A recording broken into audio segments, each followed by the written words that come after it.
Ever since the first games were released, Pokemon has left us with one question left unanswered. How many legendary and mythical Pokemon are there? We count the Mewtwo that appear, we find different Heatran ruling volcanoes and Sinnoh and Unova. We learn of the creation of multiple Silvally, and discover Zeroara are born when lightning strikes active, erupting volcanoes. Pokedex entries, games, manga, anime, they all give us different answers on the surface, but there's a much more complicated answer that I've found deep beneath it all.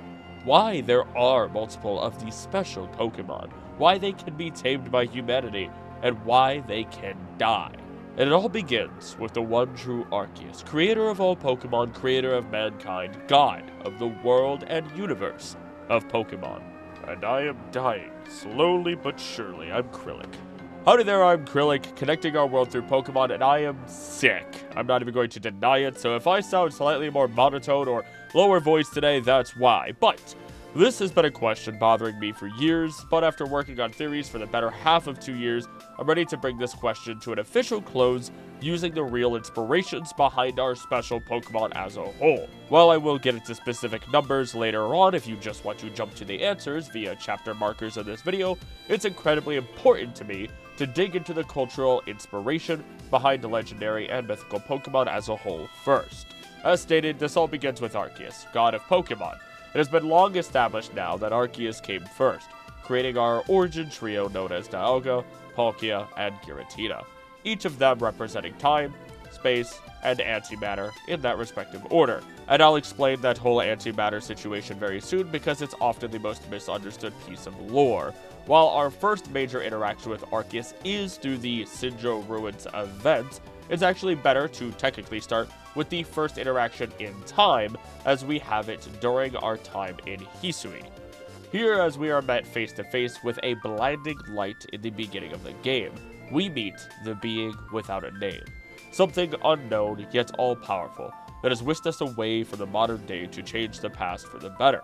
We of course know immediately it's related to Arceus thanks to the Arc phone we are given, but yet we are never given a name for this being of pure energy and light, something that would be very fitting for the creator of existence. This concept is reinforced thanks to the very end of the game, the moment in which we are able to ascend the stairway to heaven, as Arceus invites us from the top of Mount Coronet into its home dimension. And after our face-to-face encounter with the being beyond time and space, we are told the following. To see such truths proven anew, beyond the bounds of time and space, bringeth joy to me. I am glad that I chose thee to call to this world. As thou walkest onward upon thine own path, I bestow my blessing. I bestow upon thee a part of myself. I would walk this world together with thee. Show me how it appeareth in thine eyes. We are given the Legend Plate, a stone tablet imbued with the essence of all creation. And then Arceus becomes one of our very own Pokemon. The most important part of all this is that it is made clear that this Arceus is just a fragment of a much greater being.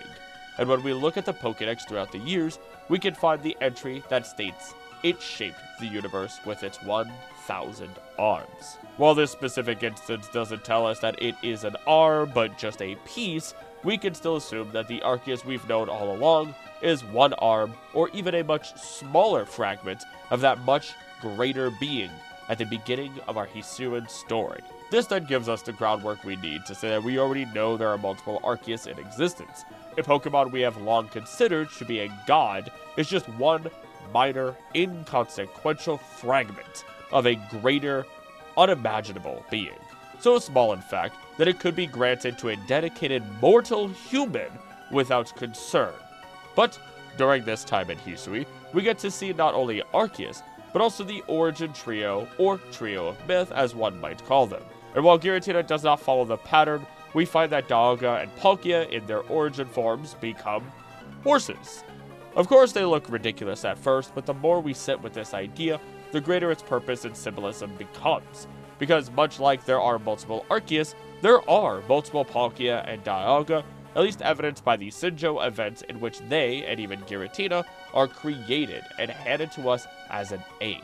This is because all four of them, despite being god Pokemon in their own right, are just fragments of the one true being, they aren't fragments of a greater Palkia, there isn't a stronger Dialga, and a war god of Giratina does not exist, despite all these being really cool ideas, admittedly.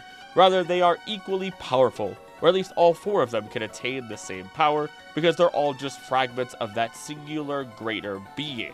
The great tie between Arceus, Dialga, and Palkia is truly this horse-like appearance, because as we look through the Shinto belief, we find that the horse is the mount, the chosen ride and steed of the kami, or potentially even a gift to the kami.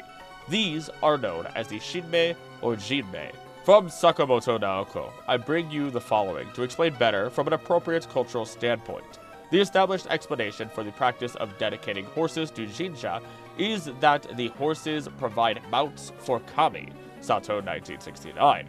This explanation is understandable in relation to the speed and power of horses. Because horses run very fast, they serve as the driving force of kami. The traditional view of why horses are dedicated to Jinja is best summarized in a paper by Nakamura Naokatsu. Observing that horses serve as mounts for kami, he writes, "Cows are too slow, dogs are too small, deers or wild boars are useless. The best for a ride is a horse." Nakamura, 1932. The sacred horses kept at Jinja are called Shinmei, Kami's horse. Some Jinja keep a living horse or a horse sculpture representing the Kami's mount. For example, Kamigamo Jinja keeps a white horse as their Shinmei for the ritual of purification at the beginning of a new year. Also, Fushimi Inaritai, which represents the Inari faith, has a white horse sculpture decorated with special ornaments of gold, silver, and jewels. At Shimogamo Jinja, the adorned Shinmei is carefully prepared for its most important ceremony to welcome the birth of Kami. Araki, 2009. The Shinmei is treated with utmost care due to its role in the coming of the Kami. Gold, silver, jewels, adorned and representing purification, the birth of Kami, and serving as a mount. All of these things are perfectly represented through Arceus and what we've seen it accomplish thus far, whether it be in the games, the manga, the anime. This is no coincidence. This is 100% intentional. Now, I've said the word a number of times, but what is a kami? And how does this relate to Pokemon even down to the most basic form? You might be familiar with the basic and most direct translation as kami equals God, but once again, that's not going to give us all the information we need. Shinto priest Taisho Kato explains it as follows. In Japan, people traditionally refer to Yayorozu no Kami, which literally means the 8 million kami divinities. But this expression is a metaphor for describing the fact that numerous kami exist. In fact, all living organisms in the universe have divine nature. If I have to describe kami in another way, I could refer to them as life forces. Life forces mean forces that make living organisms reproduce, evolve, and develop. Life force is the core energy for living organisms to develop in a healthy state. In other words, life force is the energy that keeps one's body and mind in a balanced and healthy condition. It can be said that the principle of nature represents the same meaning as life force. Let's imagine how a tree's seeds grow up. Seeds sprout from soil, grow, develop, and then harmonize with the other living organisms' life forces. Nature is life force that emerges from subjectivity as the objective universe. Based on subjective intuition, all life and all material things are expressions of life force into objectivity. In this regard, kami can be represented as life forces and the laws of nature.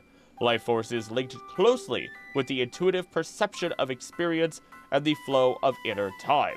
If you want to work with life forces, you should remove rational thought and reconnect with intuitive perception to look at things as they are. It is intuition that helps one to connect with life forces. This is telling us not to see with our eyes, but to see with our spirits, and that there is a connection with nature that we should achieve, something that the first few Pokemon movies claim immediately in their intro. This is also the big takeaway from at least the first 7 volumes of the Pokemon Adventures manga.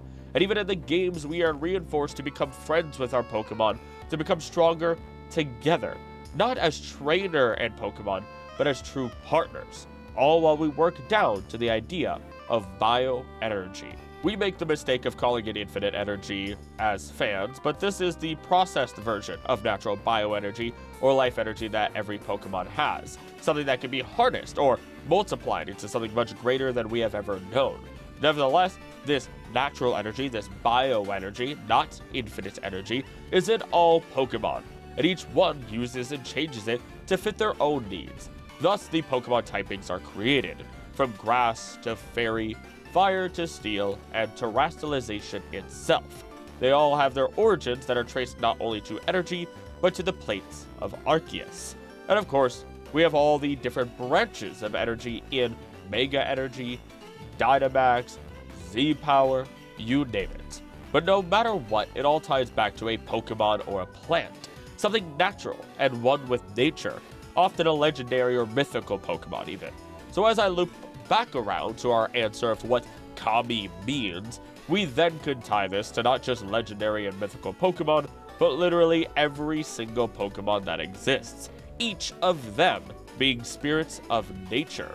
Of course, some are more powerful than others, but that's part of nature at the end of the day. And when we turn our gaze to the Pokemon that help control the laws of nature, we see even more how they are Kami, just one of many of their own kind, and one of many of a rich and growing pantheon. But before we start digging into each of these special Pokemon, such as Lugia, who represents Watatsumi, or Giratina in its representation of an immaterial universe, I just want to say thank you for watching. If you're enjoying this so far, despite my being sick, subscribe, because I guarantee you'll enjoy this and the hours of deep dives I have on this channel. Maybe you'll want me to talk like this more often, I don't know. In addition, let me know which of our Kami Pokemon are your favorites. I naturally gravitate towards Zygarde thanks to it being Kami of the ecosystem, technically, but not only do I love reading the comments, but they help the channel alongside likes, shares, and hyping the video. Lastly, thank you to members of the channel. Your support helps immensely, and if you would like behind the scenes info, viewer, early access to videos, and members exclusive videos like a deep dive on mushrooms that I plan to do soon, then become a member for as little as $3 a month. It supports the channel immensely as I dig for more ways to share our beautiful world through Pokemon. But enough of all that, thank you once again, and on with the video. I effectively promised we'd talk about Giratina, and now's the time to clear up its existence. Let's begin with a long-quoted excerpt from an interview. One of Platinum's directors, Takeshi Kawachimaru, confirmed in an interview with G4 that Giratina was inspired by antimatter, or rather the immaterial. An excerpt from the interview is as follows. Mr. Masuda came to me and explained the original concept for the Pokemon Giratina.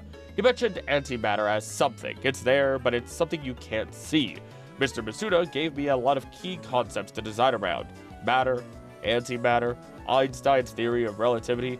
I was the one that had to make those concepts a realization in a Pokemon game, both visually and implementing certain tricks into the gameplay to give the player a sense of bipolarity. Despite saying antimatter, and being often quoted as saying just antimatter, it turns out that it is better represented in my belief and others more familiar with this concept culturally to be rather the immaterial world. And through similar interviews, this is summed up as the reflection of Mount Coronet being there, but not there at the same time. This ties to not only the movie's rendition of this concept within Giratina and the Sky Warrior, to show us that if the mirror world, or rather Torn or Distortion world as its many names go by, that Giratina resides in is destroyed, that our world would also be destroyed. But it also ties to the real-world inspiration for Mount Coronet, Asahi Dake, the tallest mountain in Hokkaido, the same region of Japan that Sinnoh is inspired by. This mountain is also known as the God's Playground, making it tie even better to the legendary Pokemon we've been talking about so far. But despite it all, Giratina remains an outlier, a serpent, a creature that aligned with Volo in its anger towards Archus, prepared to overthrow another Kami and ascend. Now, this is a concept I've explained in previous videos, but I'll re-explain here in part. Kami is not just a thing you are, but rather a thing or role that you can attain or become through a great feat as thought through Shinto belief. Because of this, we find that Volo was prepared to reach this with the help of Giratina by gathering the plates, meeting with Arceus, and overthrowing the fragments of the true god as he aimed to remake the universe in his own ideal vision. Volo openly states that he was destined to meet Arceus, that it was his right to do so thanks to his lineage, yet here we are, as the protagonist, being God's chosen. This represents the strong opposing ideas of Kami, a blood right versus the right of all life. And in either scenario, ascension to Kami could mean replacing Kami that already existed, a concept you might be familiar with in other ideas, such as what we find in Greek mythos, as a quick comparison. Though you don't need to overthrow a Kami, you simply need to succeed in something none other has ever done or ever will do. And in this capacity, Volo did exactly that. He aligned with Giratina, gained great knowledge of the past, and, if it weren't for us, would have defeated Arceus, we assume at least, which would explain what is accepted as his immortality through evidence found in Legends ZA. But more importantly, it explains one of the things we see threatened time and time again in the Pokemon movies, the death of a god. There are a lot of deaths in Pokemon, way more than you would expect of what is presented as a kid show. Death is even more common in the movies, from the near death of Lugia, Latios, and even how Arceus is nearly killed in its own debut movie. Yet time and time again, they are saved by each other, by their natural energy. In the case of Lugia, the shrines need to be kept in check with their treasures that represent Articuno, Zapdos, Moltres, their connection with nature, and with Lugia, who grants balance. Should these shrines be disturbed, balance too would fall apart, and the birds may even attempt to overthrow Lugia. Lugia itself is a representation of the kami Watatsumi, made most clear by the sea spirit's den in Kalos, a den that contains one of our 3 legendary birds, depending on which starter you choose. The den's direct translation is Watatsumi's den, which in the real world is the legendary kami who is a dragon and lords over the oceans, its name literally meaning divine spirit of the sea. I explain this because it ties this connection as a long-standing idea reinforced within the franchise as a whole, and in the movie, despite defeat, the restoration of balance within nature revives Lugia and its energy to then succeed in the climax of our story. When we look at Latios, once again, as we find Altomare's balance destroyed by our villains, we see an injured Latios give itself up to become the sole due of Altomare, restoring balance to nature within this movie and preventing destruction through an impossibly large tsunami. Then with Arceus, we see it struck down, and silver water is poured onto it, sapping its strength more and more. The silver water is of course nothing more than mercury, with the name liquid silver being an original name for mercury itself in our history. In alchemical cosmology, mercury unites opposites, male and female, fixed and volatile, light and dark. It was often termed the Green Lion, or the Spirit of the Stone, the animating breath that dissolves and reconstitutes forms. And what do we see in this movie? A green jewel of life. This mercury dissolving a god to be repurposed to a villain's whim. But when the jewel of life is given back, Arceus is able to fight again. One last moment in which we see the near death of one of these powerful Pokemon would be Giratina within the Sky Warrior movie, where in the moments before Giratina's death from its power being used, Shaman is able to use its power alongside other Pokemon to restore Giratina to full health. All of these scenarios show the interconnected spirit of nature, how they share their energy, they live and die with this energy, and of course this extends back to you and me, humanity. Because ever since the very first movie, it has shown that the tears of Pokemon contain a life energy that is then able to bring Ash back from this petrified death. And I can hear the collective groan, but it's still important for the overall idea of the franchise, not just the games. This connects us back to the idea that of Volo trying to become a kami in his own right, that this concept isn't being left behind in any way, even to the fine details. And while it is a little bit of a tangent, we see this cycle of life being taken and given back through the events of Kalos. Pokemon attached to the Menhir stones having their life energy taken from them, their bodies turned to stone. Though this is not the be-all, end-all, because these stones not only naturally absorb ambient energy, but we also find that Pokemon do the same. For at least within the manga, we find out that if Pokemon turned to stone in this way can find purpose and hope in returning to the world, then life energy will naturally return to them, and they will be revived and alive once more. When it comes to the life and death of Kami, we have to remember that the Pokemon we see aren't technically the kami themselves, but rather avatars of the kami, as expressed early on with our origin trio, further explaining why they can die, though of course there are still consequences to their deaths. What would happen if they died is that their energy, or at least through my understanding of Shinto, is that their energy would effectively return to nature or back to the true kami they originate from. If they were humans, we'd have a different story that I'm not going to get into today, at least not as deeply. Let's just say with humans connecting and being one with nature, their energy and spirits would be too, and thus that is why we have so many ghosts throughout Pokemon. This is something that I'll likely get into with a different video. For now, let's finally dig into each of our generations of legendary and mythical Pokemon in order, and getting a count of the ones we can actually try to get numbers on. Starting with the legendary bird trio, they could have been fairly simple to explain until we got the addition of the Galarian version. And this is arguably one of my most controversial opinions, but these are all the same trio of birds at the end of the day. And with that, I'm strongly claiming that there is only one living trio of birds at a time. We are directly explained 2 key points of information about these trios, even if we consider them separate. Both groups migrate around the world, and eyewitness accounts in Galar claim they see all 3 birds flying through the air on their way to the Dino Tree, allowing us to then go to the Dino Tree and see the Galarian forms. But here's the kicker. Galarian Zapdos does not fly.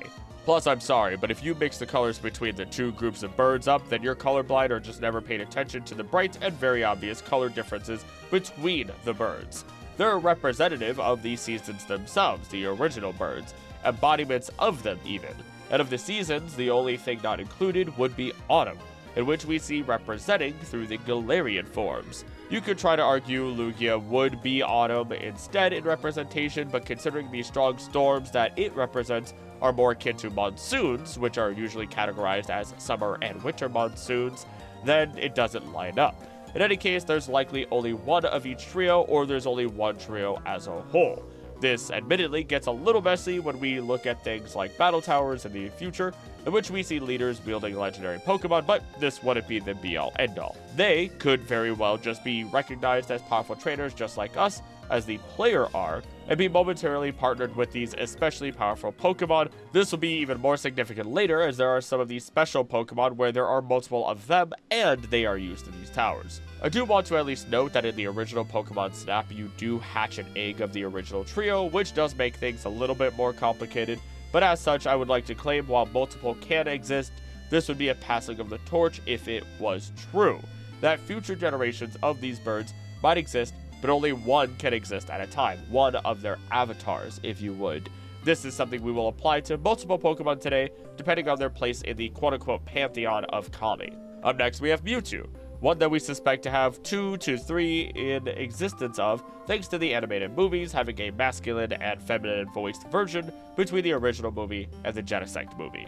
Despite this, Mewtwo's success was a marvel, something that was the combination of man's ingenuity and Pokemon genetics, and at least in the manga, it was the combination of man and Pokemon genetics together to create a perfect being that was more powerful than anything found in nature. Despite it all, despite hearing this difference, it seems most consistent in established lore that only one Mewtwo was ever created. The games are meant to tie Mewtwo's lore together the same as it ties the lore of mythical Pokemon into the games through the use of the movies, and only one Mewtwo is ever created. Even when we look at the games, it seems clear, thanks to Legends of ZA, that there is only ever one Mewtwo, and then within the manga, it is made 100% clear there is only one Mewtwo. A genetic marvel Mewtwo is, a unique Pokemon who will never be recreated, but unfortunately scientists of other regions will attempt to create different Pokemon in their pursuit of power. This then leads us to talking about Mew, the ancestor of quote-unquote all Pokemon. And just for final clarification, based on all games, movies, and manga, we only know of one singular Mew, and Mewtwo was created by its fossilized eyelash. Nevertheless, from Jesse's mother, Miyamoto, through to the most recent appearance I'm aware of in the Palm of Your Hands episode of Pokemon Journeys, there is expressed to be only one singular Mew. There might be a different story in relation to the past as we would expect of the past and past ancestors in real life, but this might not be the case at all. There might not be a singular kami of all animals, since each and every animal may have a kami of their own effectively, but what if Mew was the one to break that rule, at least within Pokemon, as they like to do? A combination of science and belief, of Shintoism and of geneticism. A common ancestor and a kami of all terrestrial DNA. It's not as much of a stretch now that we have all the details before us. This would explain its extreme power, why it's so elusive, why it continues to learn nearly every single move in existence, despite the new generations, and there are even artificial Pokemon it should not have the moves of, yet it does anyway.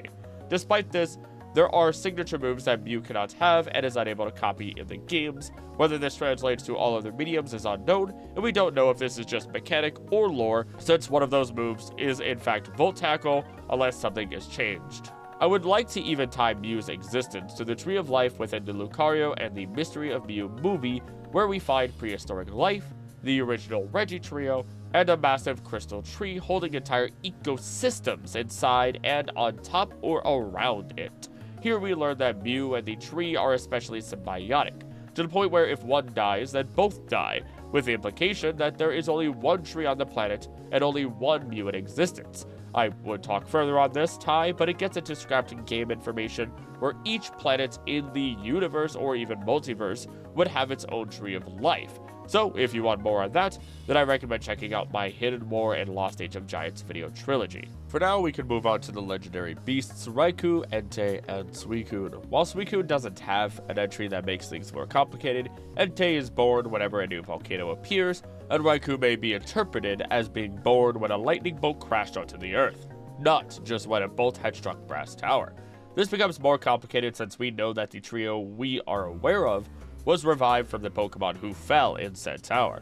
And despite every movie that tries to give us more of their kind and even shiny versions, either none of them are real Pokemon at all, such as the Entei created by Unknown, or they truly are just the same exact beasts, despite turning shiny in the Zoroark movie, which still drives me a little crazy to this day.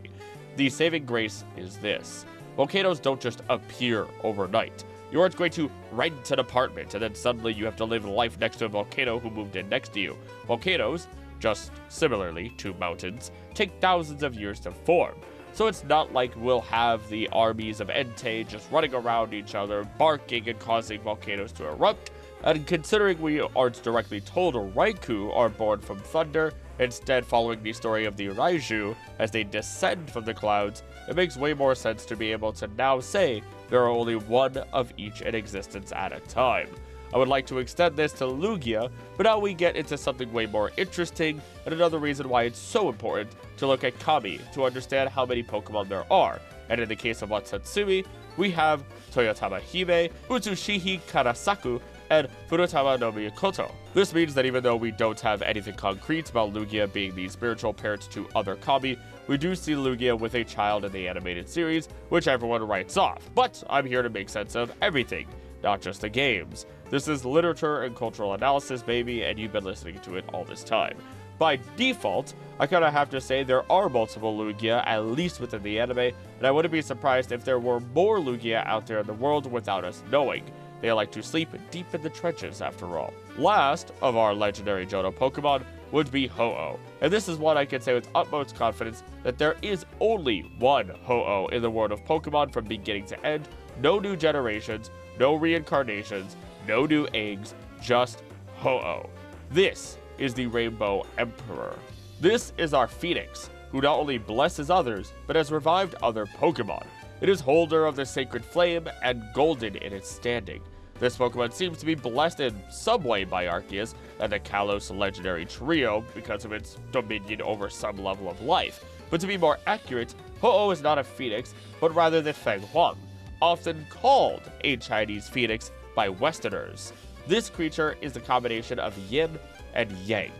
Perfect balance. Virtue, duty, propriety, credibility, and mercy, appearing to mark the beginning of a new era, while also being adopted by the Imperial House to represent fire, the sun, justice, obedience, and fidelity. So while it's easy to mix up the Phoenix with this Pokemon by oversimplifying and piecemealing it, they hold different purposes. By all means, this creature is the parent to all birds, while symbolizing even further with its body, the celestial bodies of the sky with its head, the sun with its eyes, its back for the moon, wings for wind, feet for earth, and tail for the planets. Ho-Oh is the connection between heaven and earth, immortal and mortal, further explaining why it and Suicune are the closest of the beast trio, why Suicune is friends with the unknown, and why Ho-Oh seemingly changes fate to bring the beasts back.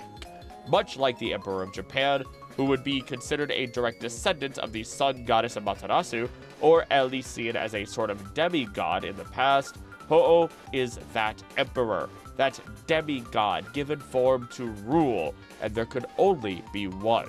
Our last friend found in Johto is our mythical Celebi, who is a bit complicated, because there is technically only one Celebi, and yes, once again, that includes the shiny one we see in the anime. This is because, as far as we are made to understand, thanks to the Celebi movie, the singular onion fairy we are aware of works alone. There wasn't another Celebi that was summoned to help, but rather, even as it called out to the ether in its last moments, a rift in time and space opened up, and versions of our Celebi from the past and future flooded in before our very eyes to revive one of Pokemon's most adorable little critters. If we really want to expand this or extend this into the games, Switch's Pokemon Snap does the same thing without the tragic death of Celebi, so at least this one is open and shut unless you find some niche scenario or want to be contrarian, which can be fun, at least, but please, I'm already sick, and I'm already getting a headache knowing I have the rest of these regions to get through. The Regis I'm just knocking out in one go to make this easier, and it will even lead me to explaining another crazy detail thanks to Galar's edition of things. Thanks to Regigigas, all of the Regis that we know have been brought into existence, and despite wanting to originally believe there's only one of each, it gets very complicated. While yes, these 5 Titans could travel the world, they're locked away in temples constructed by mankind when they transition from loving to fearing these monstrous golems. Each one sealed away in temples made especially for them in godlike reverence, because when you worship something, you often fear it as much as you love it. Then we look at Regigigas, who can only be unsealed through nearly all of the Regis being present, with one being sealed in Sinnoh and a colossal one appearing in Galar, thanks to having 4 of the 5 Regis and a Kragno, of all things, on your team. I'm not getting into that one today. But then you enter a raid den and battle with the big man himself. Galar throws everything a bit out of whack with their dens, and so does the Ultra Wormholes, because both of these phenomena transcend time, space, and universes, making it so that there are multiple of every single legendary and mythical Pokemon theoretically possible. So I'm making sure to throw that out there now.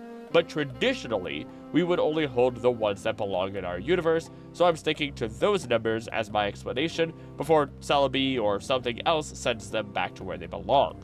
Nevertheless, there should then be only one Regigigas and one Regi of each creation, ignoring this multiversal stuff.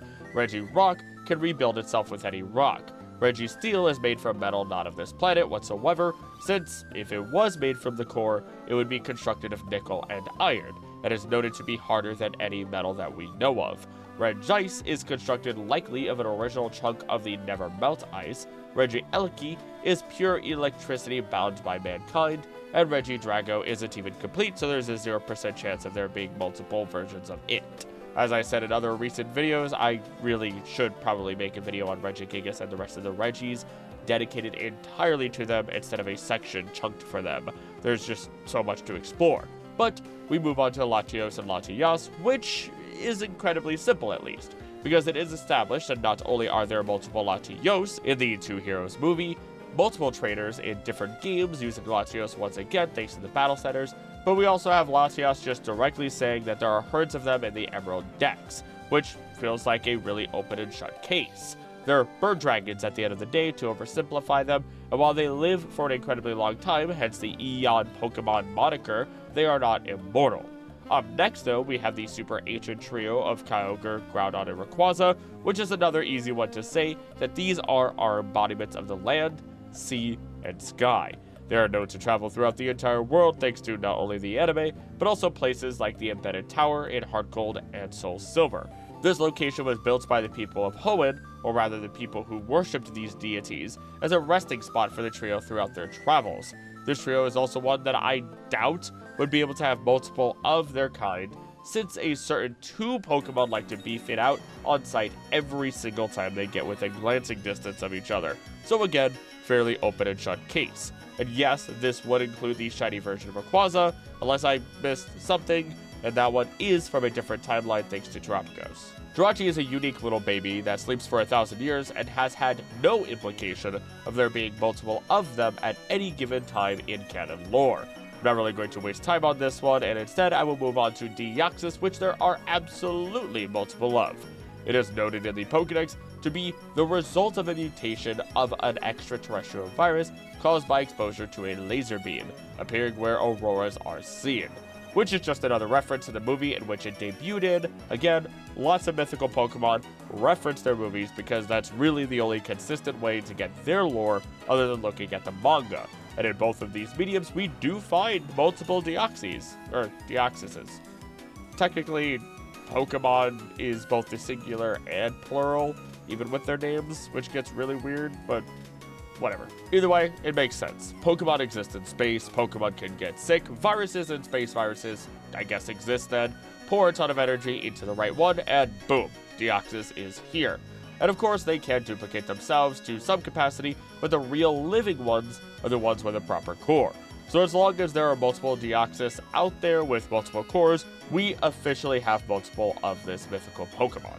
Sinnoh just became incredibly easy thanks to the first chunk of this video, as the Lake Guardians, the Origin Trio, and Arceus will only have one present of themselves at a time, assuming the protagonist of Diamond and Pearl didn't keep their legendary Pokemon.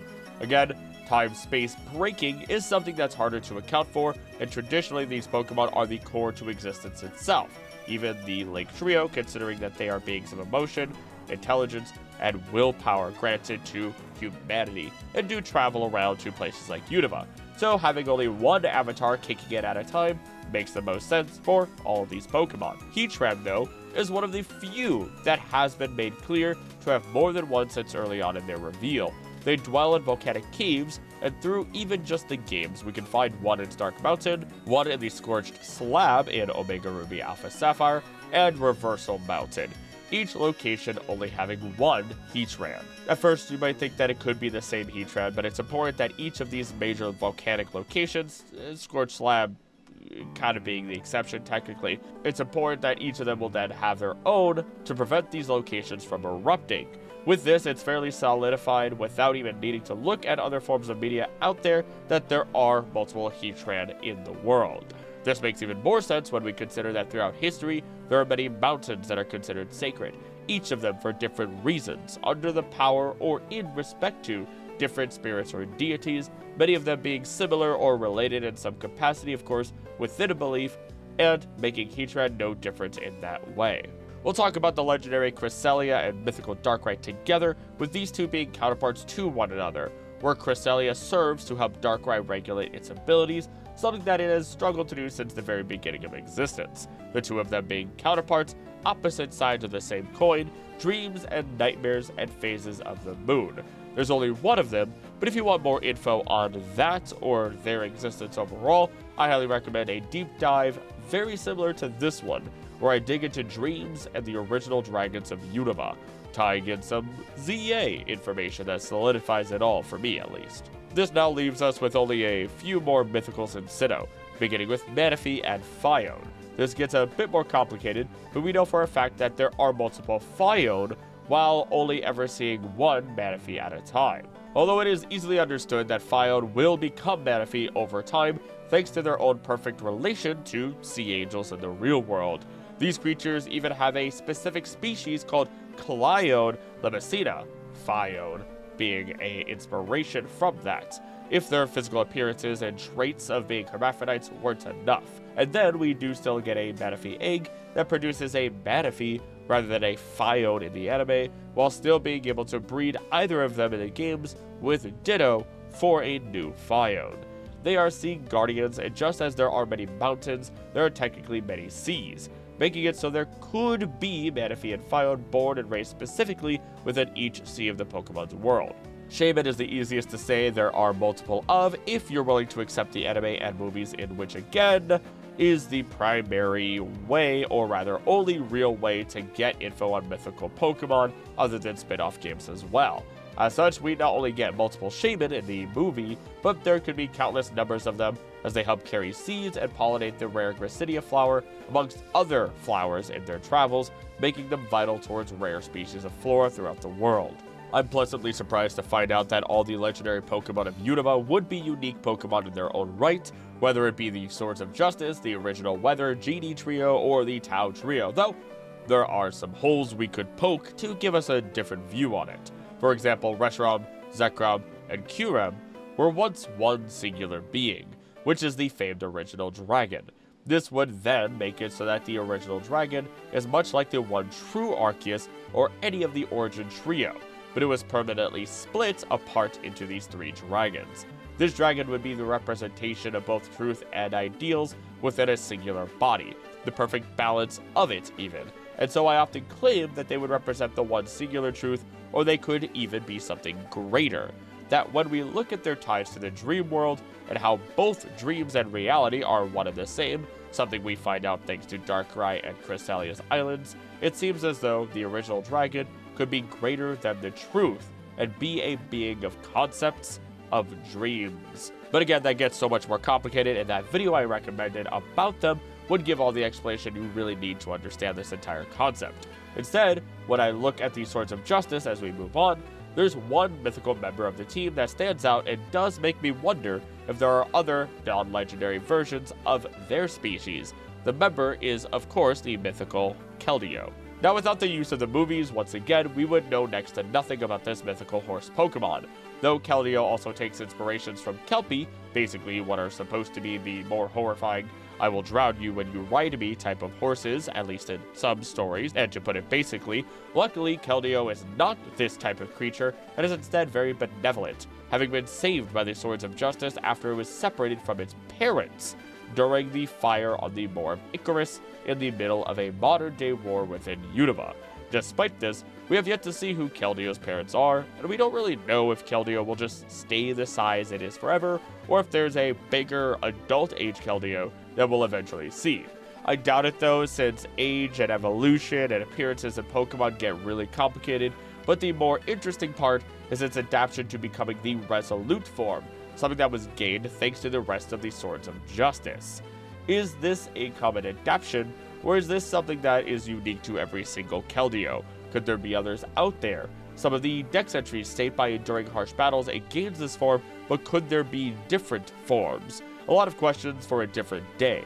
At the least, there is only one true Keldeo, but there are more of its species out there according to the movie's canon.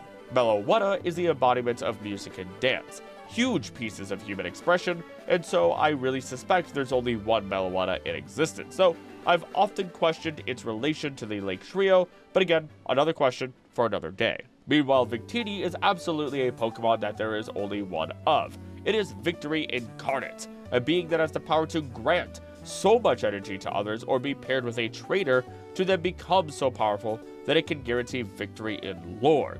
You'd expect this power to be able to rival many other Kami, but luckily Victini isn't interested in fighting all that much. It would rather make friends and eat macaroons, which can't blame it for. Genuine macaroons are pretty delicious. The last of our Unovan Mythicals would actually include Genesect, a Pokemon that would serve as Team Plasma's own creation, one that has been shown very clearly to have multiple of them.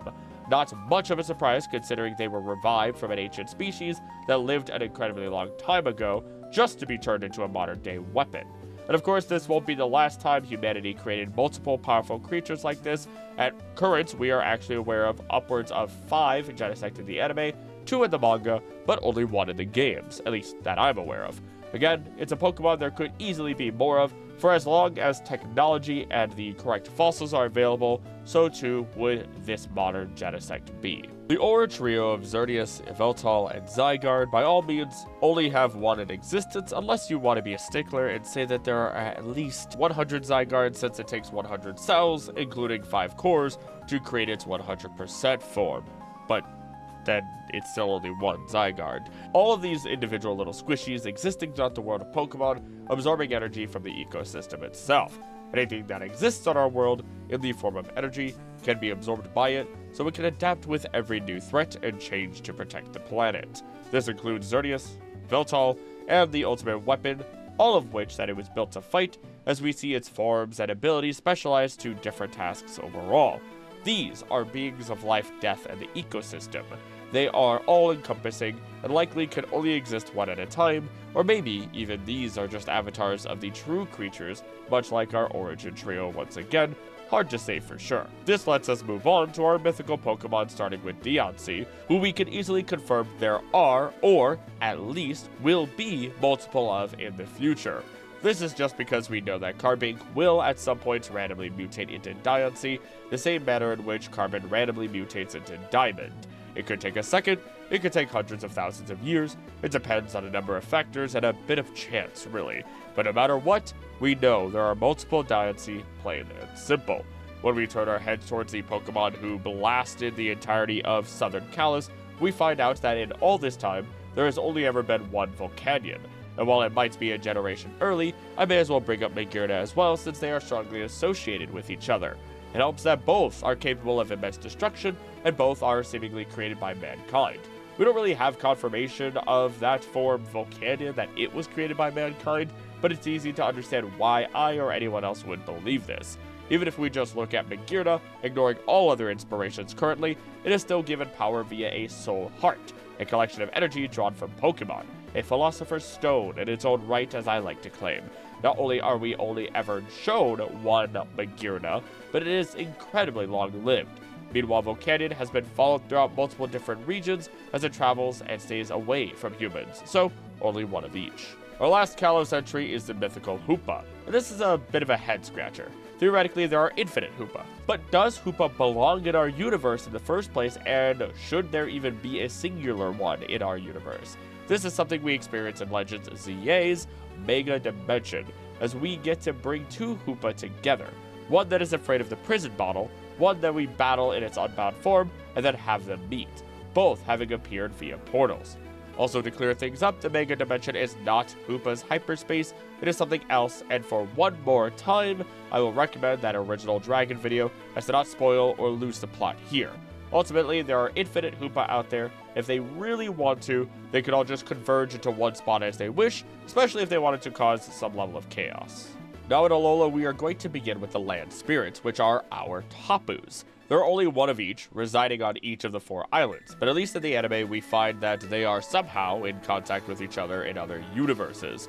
Don't ask me how, it doesn't make sense. Maybe we blame Solgaleo and Lunala, but it still gets chalked up as one of each Tapu. Since we mentioned them, our representative legendaries of Sun and Moon are one of an infinite population. This isn't just because of multiverse mumbo-jumbo either, but simply because of how their species reproduces. Especially as you may look at Solgaleo Lunala, and they are very distinctly stated to have male or female features to them, Solgaleo being male, Lunala being female, and then of course, Cosmog comes into existence. But whether we take that or not, Cosmog are still born in Ultra Space and have been dropped off in Alola to be guarded by the Tapus after their defeat by the hands of Solgaleo and Lunala. These Pokemon, as shown through interviews, the anime lore, and the games as a complete collective, are important for restoring Necrozma over and over again throughout time to its full form. If Solgaleo or Lunala are taken over by Necrozma, it's too much for its body and it goes berserk. But if they can work together to restore its energy, then it can be restored to its true and absolute form, Ultra Necrozma. As such, it's important that there are generations of Cosmog that will evolve into both Solgaleo and Lunala to give an even amount of balanced light energy from the sun and the moon to Necrozma to reach its final form. This also means that unless we look into multiversal business, like what we see with Necrozma's appearance in Galar, we should only have one Necrozma. In response to Necrozma, or rather the Ultra Beasts, the Beast Killer project was started by the Aether Foundation, resulting in 3 Silvally, which is a weird way to say the name, but I believe that's the actual correct way to say it. I'm just going to say Silvally, who went rogue and were thus restrained to become type null. But unfortunately, after the events of Alola, documents were stolen by Macrocosmos and a new type null is created there. Give it to us only when we complete the Battle Tower in Galar. We're not told if there are more, we're just given 1, meaning that there are at least 4 type null or Silvally in existence. We can now make way for Marshadow, who originally seemed like there should only be 1 of, but then we get its appearance in ZA. We actually get all of the mythical Alolan Pokemon reappearing in ZA for whatever reason, maybe just distribution reasons, but it's still something significant. It is able to slip into shadows undetected and has at least been shown to be in Kanto as well, thanks to Pokemon I Choose You. So it may be a more traveled Pokemon than we originally are led to believe. In fact, that might just be the case for many of these Pokemon until we started looking at how far and wide they travel. I'm personally willing to believe there's only one Marshadow based on the idea of true mastery within a single soul, but even if there were multiple, I wouldn't really bat my eye at it, considering other inspirations that may have made it up, such as the Shadow Marchers. Meanwhile, I strongly believe there has to be multiple Zeroara, one because they are said to be born whenever lightning strikes an erupting volcano, which isn't impossible, but is pretty incredibly rare, unless the world is going through incredible turmoil, which, sure, it's something that I would expect to see more of in cases like the last mass extinction of dinosaurs, for example. Or if Zapdos and Entei really wanted to make a bunch of Zeroara together, I'd say that, that'd make it pretty easy. Jokes aside, though, we do see 2 very different Zeroara in the Power of Us movie, and in the special, where it helps fight against Guzzlord. One being from Fula City's surroundings, being an undisclosed location, but being technically canon to the games, since you can get a Zeroara from Fula as an event distribution. The other Zeroara is from the ruined alternate timeline of Alola, where the residents destroyed the islands with pollution before Guzzlord even had a chance to arrive and begin its solo super buffet. And as a quick note, there are multiple of every other Ultra Beast, open and shut case, whether we're just looking at their homeworlds or the number that appear in our world. Lastly for Alola though, we have Meltan and Melmetal, with the latter of the two being worshipped by ancient civilizations somewhere out there in the world in an unspecified location.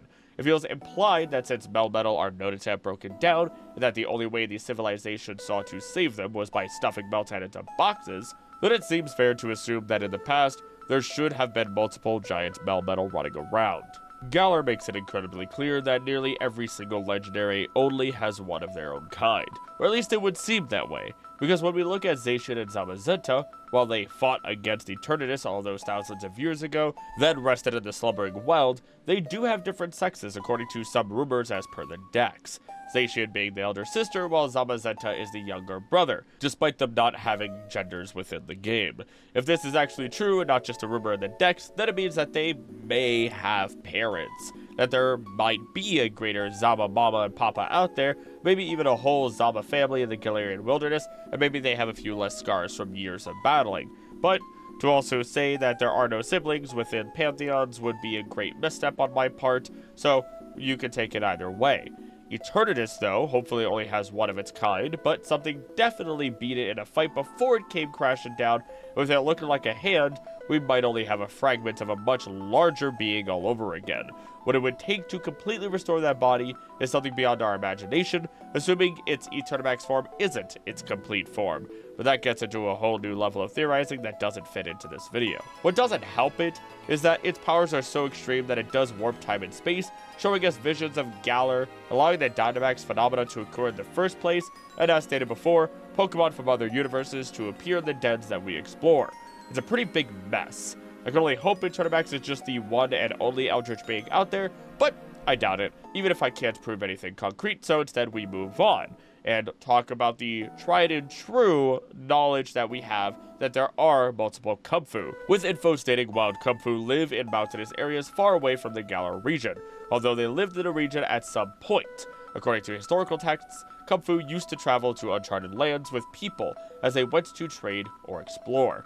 Records suggest that the Kumfu living in faraway mountains in the present day may have descended from the Kumfu that became naturalized in the distant lands they visited in the past.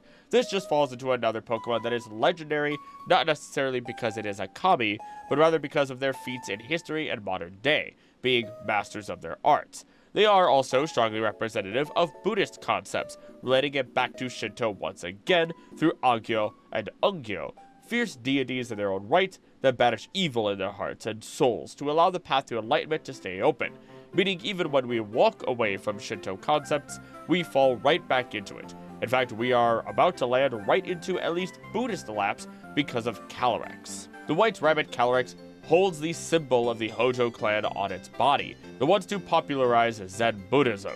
This Pokemon itself is like a Buddha in its own right, but with great powers as long as it is worshipped. This is the only Pokemon in existence so far that I'm aware of that directly states that it lost its powers once people no longer worshipped it and it was forgotten, much like a fallen god. So whether it be fallen god or the true Buddha, I would say that there is only one tried and true Calyrex, and there will only ever be one at a time. I would also extend this to Glastrier and Spectrier, but their existence is akin to some of the furthest back common ancestors of horses. We might even be able to make the claim that they were once one Pokemon, now representing body and spirit separately, while Calyrex is the mind that brings them all together, creating mind, spirit, and body, the trifecta, which I'm spitballing a little bit, I'll admit. The last Pokemon is done in a flash is there are multiple Zarude, our mythical mandrill of the jungle. Once again, if you're a stickler for the games only, the sword entry states, within dense forests, this Pokemon lives in a pack with others of its kind. It's incredibly aggressive, and the other Pokemon of the forest fear it. I also suppose I should mention a Namarus here, which there's only one of, just like the rest of what is now known as the Genie Quartet. We're now in the last region, beginning with the Treasures of Ruin. We are told of their transfer from their unknown home region to Paldea, where the greed of the king awoke them from their slumber, only to be sealed away once civilization in Paldea realized how destructive they are. These are the culmination of mankind's cruelty and greed. And we've seen a lot of that with evil organizations throughout the years, but nothing that created these honestly cool monstrosities. But here we are with 4 of them, with no history of any others of their kind anywhere else, at least for now. Our leading lizards of Miraidon and Koraidon are blatantly shown and explained to just be future and past paradox versions of Cyclizar that exist in numbers, have existed in our past, and will exist in our future. While we don't know an exact number, we know of 2, at the very least, of each of these 2 Pokemon. They are not kami, they are just another piece in the greater role of ecology, while also showing the way that Pokemon have evolved in the traditional sense alongside nature itself. They are no different than your average Pokemon, technically. It's also incredibly easy to say there is only one Petront and only one Ogerpon. They are representative of the story of Momotaro, who was born from a peach and would pair up with a dog, a monkey, and a pheasant in order to travel and defeat powerful Oni. The difference is that the roles are switched, Ogerpon being a hero Oni, while the others are villains in this story. Though much like the legendary beasts, we have the loyal 3 who are transformed into something new. Okidogi, Munkidori, and Pheasantipede were all Pokemon who looked vastly different than we know them today. Okidogi was weaker, Munkidori was dumber, and Pheasantipede was less beautiful or less vibrant, at least until they ate Pecharunt's mochi and transformed into what we see now, making it so their original species likely belonged to multiple different Pokemon, but there are truly only these 3 who exist alone in these forms. Our final Pokemon is Terapagos, a Pokemon whose entire family is said to be extinct with exception to the one that we know in the modern day. Its own origins likely lie in the 10,000-year-old turtle known as Minogame, who would serve its purpose in bringing Urashima Taro to the Dragon Palace deep beneath the sea. And I'd like to close with the second half of this story for our finale, because the life of Taro inside the palace was very joyful. He forgot the life he had before arriving here. A few days later, he suddenly remembered his old mother and the village, so he decided to return home from the palace. The princess gave him a Tamate Bako jeweled handbox. This precious box will help you from harm and open it up when you are in trouble. He said goodbye to her, then he climbed on a turtleback and returned to the beach. All things were strange to him when he arrived in his village. Villagers were staring at him because no one could recognize him. He was puzzled to see many things changed. He headed towards his home to find his mother. When he arrived, he saw his mother was nowhere. A house owner came saying, "Who are you?" Then he replied, "I am Taro. I am here to find my mother, and this is our house." Listening to this, the house owner said, "I used to hear there was a fisherman who used to live here with his mother hundreds of years ago. It is impossible that you are Urashima Taro." Then the house owner left. Urashima Taro did not know what to do. He felt alone and sad. He made his way back to the beach carrying the box. He thought, "I lost everything else I had before.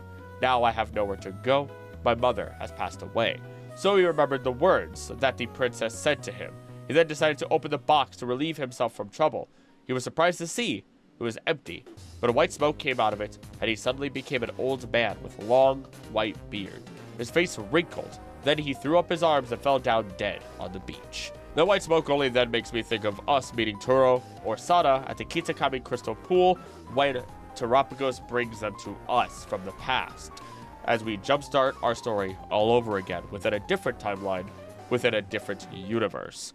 But that is all for today. I hope you enjoyed this, even if it's a bit shorter, especially though as I jump from the deep cultural origins into general Pokemon info and speculation. I started feeling ill towards the end of writing this script, so hopefully it all makes sense and it wasn't lackluster. But if you enjoyed, subscribe for deep dives like this and more that explore our world through Pokemon and videos where I'm not actually sick. Let me know any thoughts that you have, any evidence I may have missed or counter-arguments. I love reading and learning from you, and it also appeases the mighty algorithm alongside hypes and shares, and also likes, so, go do that. I also want to thank members of the channel who you see on screen. If you want behind-the-scenes info, early access to videos, and members' exclusive videos, become a member for as little as $3 a month. It supports videos like this and makes a massive difference for the channel. Lastly, one of the best comments from last week from Grand Duchess Taco on my video discussing the best house pet Pokemon goes as following. "Looks like the best baby boy Spheal got missed in the Hoenn section, but I've got you on this one. Spheal has a few things going against it, just from a practical standpoint. For one, it's a 2'7", 0.8 meter, and 87 pound or 39.5 kilogram creature, which is bigger than you think.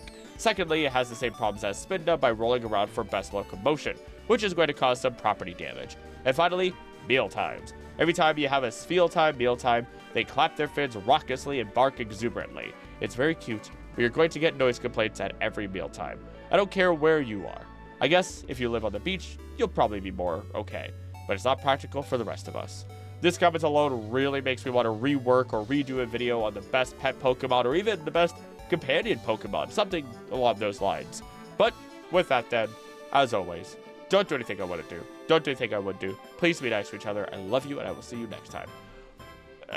Weak wave. Bye.